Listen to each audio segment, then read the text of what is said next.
Hey, this is Russell Peters, and welcome to Behind the Gram, where I kind of explain what I possibly should have texted in the text, but I was either too lazy or I just couldn't figure out how to word it that day.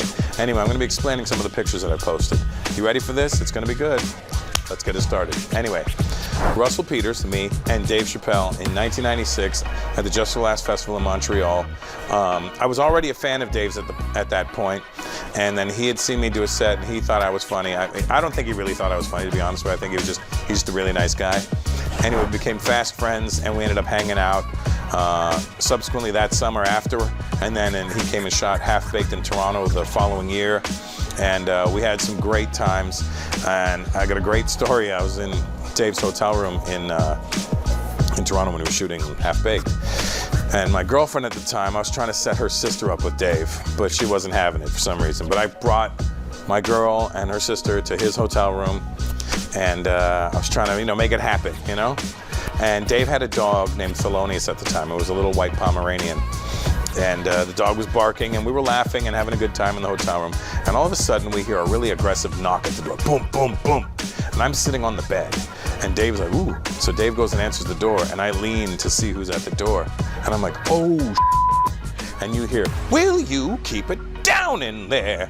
And I'm like, oh my God. And Dave closed the door, and we both looked at each other and we were like, Mrs. Evans just yelled at us. It was Esther Roll. She was staying in the room next door, the mother from Good Times, and we just thought it was the best moment of our lives. Well, he's had better moments since, but I thought it was a pretty great moment for me. So this is my birthday picture in 1984, September 29th, 1984. I was a little b-boy, as best I could be. I was 4'11", 75 pounds. I was a break dancer. I'm wearing this bandana. It was a red bandana. I won it at a carnival. It was one of the choices. It was a red bandana, had Japanese writing and a big white dot in the spot in the middle. And it was long. You can't see, but it was long. It would like hang down to about there. It was like 2 strips. And I wore that thing every day. And I stopped wearing it because a teacher at school went, that bandana, is it religious? And I was like, oh.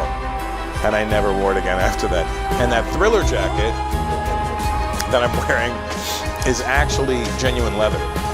And it was $99, and I remember I begged my father to get it for me. And I was so happy to get it and so excited. And I wore it to school, and I got made fun of, and I never wore it again. And to this day, I still feel bad that I made my dad spend his hard-earned money. That's $100 in 1984. That's a lot of money back then. And to this day, I still feel awful that I made my dad spend all that money. I did, however, when I changed schools, there was this Jamaican girl named Veronica, and she needed a jacket, and I said, I have a red leather Thriller jacket if you put it. Oh my God, I want that jacket! And I gave her the jacket. She wore that jacket every day. So I did feel better about it after, but to this day I still feel bad that I wasted my dad's money. So here we have, I was in the Middle East, and they do this. It was like you go for a barber there, and they do all kinds of cool. So he was like, you want facial? And I'm like, yeah, sure, give me a facial. He puts a mask on me, and then you'll see the Q-tips out of my ears and out of my nose, and they stuck wax in my ears and in my nose, and they yank the hairs out of your nose and your ears, and you feel so clean after. And I still, to this day, I have a wax machine at my house in Toronto, and when I go home, I heat it up, I stick the wax on the Q-tips, shove it up my beak, and yank out the hairs. It sounds painful, but it's not at all.